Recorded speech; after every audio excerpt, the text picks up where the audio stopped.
جب اللہ انتظار کے ذریعے تمہیں آزماتا ہے تو شیطان دعا پوری نہ ہونے کے وسوسے تمہارے دل میں ڈالتا ہے۔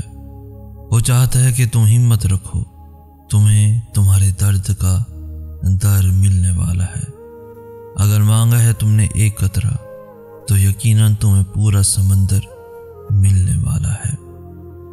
بڑی دعائیں بہت انتظار کے بعد قبول ہوتی ہیں، کیونکہ اللہ وہ دعا سننے کے بعد سب دیکھتا ہے کہ جو چیز تم مانگ رہے ہو اسے پانے کے لیے کتنی کوشش کرتے ہو، کتنی محنت کرتے ہو۔ جس چیز کو تم جتنا چاہو گے اللہ اسی طرح وہ چیز تمہیں دے گا۔ وہ کہتے ہیں نا کہ اگر کسی چیز کو دل سے چاہو تو پوری کائنات اسے آپ سے ملوانے میں لگ جاتی ہے۔ اگر تم کوئی چیز پانا چاہتے ہو، اس کے لیے تم تہجد میں دعائیں مانگ رہے ہو، تسبیح کر رہے ہو، انتظار کرنا پڑ رہا ہے، مگر پھر بھی صبر کر رہے ہو۔ اپنی چاہت ملنا ناممکن لگ رہا ہے، لیکن جب اللہ کو سوچتے ہو تو ممکن پہ یقین ہونے لگتا ہے۔ تب اللہ پاک معجزے کرتا ہے۔ دعاؤں کو تمہارا بنانے سے پہلے یہ دیکھتے ہیں اللہ تعالیٰ۔ وہ تمہاری آنکھوں سے نکلنے والے آنسوں کی ایک ایک وجہ جانتا ہے، وہ ان کو اپنے کون سے خوشیوں میں بدل دے گا۔ بس وہ چاہتا ہے کہ تم اس پر یقین رکھو۔ دعائیں اچانک سے قبول ہونے لگیں تو سمجھو معجزہ ہے۔ سجدوں میں بہے آنسوؤں سے جو کھلا یہی وہ دروازہ ہے۔ تمہارا رب جانتا ہے اب تم صبر کرتے کرتے تھکنے لگے ہو، مگر وہ تمہیں بے حساب نوازنا چاہتا ہے۔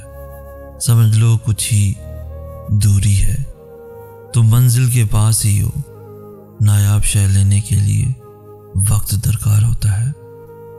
صبر کے ساتھ ساتھ شکر کو بھی اپنائے رکھو۔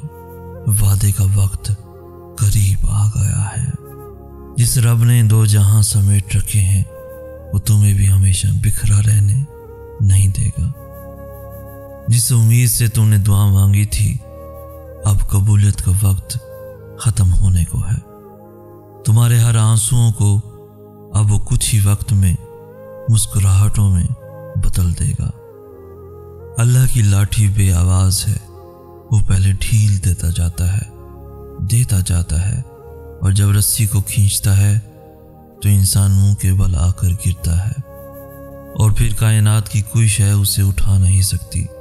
وہ تمہارے ساتھ ظلم کر کے سکون سے بیٹھے ہوئے ہیں نا، وہ آج نہیں تو کل مکافات عمل کا مزہ ضرور چکھیں گے۔ حضرت محمد مصطفیٰ صلی اللہ علیہ وآلہ وسلم نے فرمایا، 7 طرح کے لوگ وہ ہیں جنہیں اللہ تعالیٰ اپنے سائے میں پناہ دے گا۔ ان میں ایک وہ شخص بھی ہے جس نے تنہائی میں اللہ کو یاد کیا تو اس کی آنکھوں سے آنسو جاری ہو گئے۔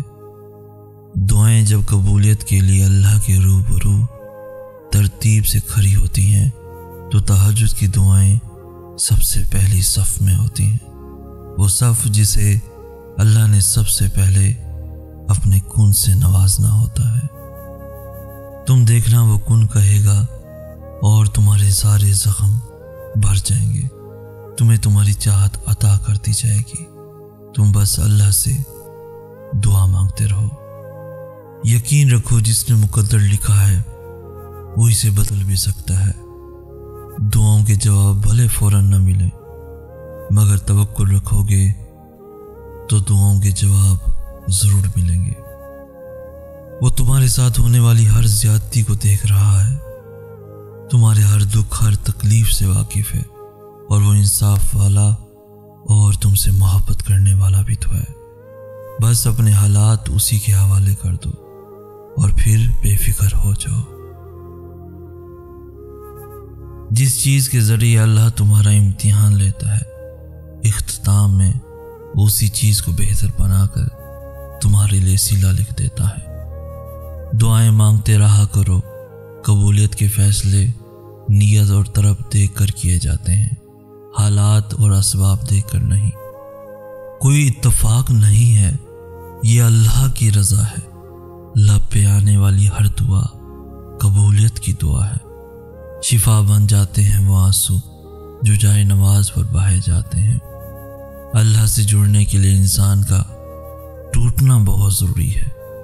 جب تک وہ ٹوٹ کر بکھر نہیں جاتا، جب تک اس کی آنکھوں میں دنیا میں آنے کا اصل مقصد رونما نہیں ہو جاتا، جب تک وہ یہ نہیں سمجھ لیتا کہ اللہ سے زیادہ اسے کوئی محبت نہیں کر سکتا، جب تک وہ دین اور دنیا کو بیلنس نہیں کر لیتا، تب تک انسان بھٹکتا رہتا ہے۔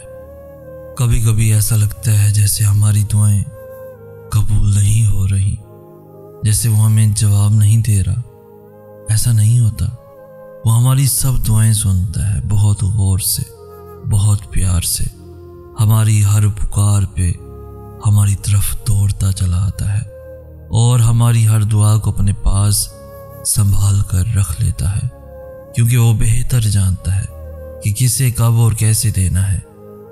اس لیے نا امید مت ہو، ایک دن تمہیں وہ سب دے گا جس کے لیے تم نے اپنا ہر راستہ چھوڑ کر اس اللہ کے ہر راستے کو اپنایا ہے۔ ہو سکتا ہے کہ نصیب کے پنے پر درج ہو یہی کہ اس صبر کے بدلے من پسند شے سے نوازا جائے۔ کیا تمہیں اللہ کا وعدہ یاد نہیں؟ جب اللہ نے سورہ آل عمران میں فرما دیا کہ دعا پہاڑوں کو بھی ان کی جگہ سے سرکا سکتی ہے، تو قبولیت کا شک تو بنتا ہی نہیں۔ جب تمام راستے بند نظر آئیں اور سب ناممکن لگے، تب یاد رکھنا کہ ایک راستہ ہے جو ہمیشہ کھلا رہتا ہے، اور وہ دعا کا راستہ ہے۔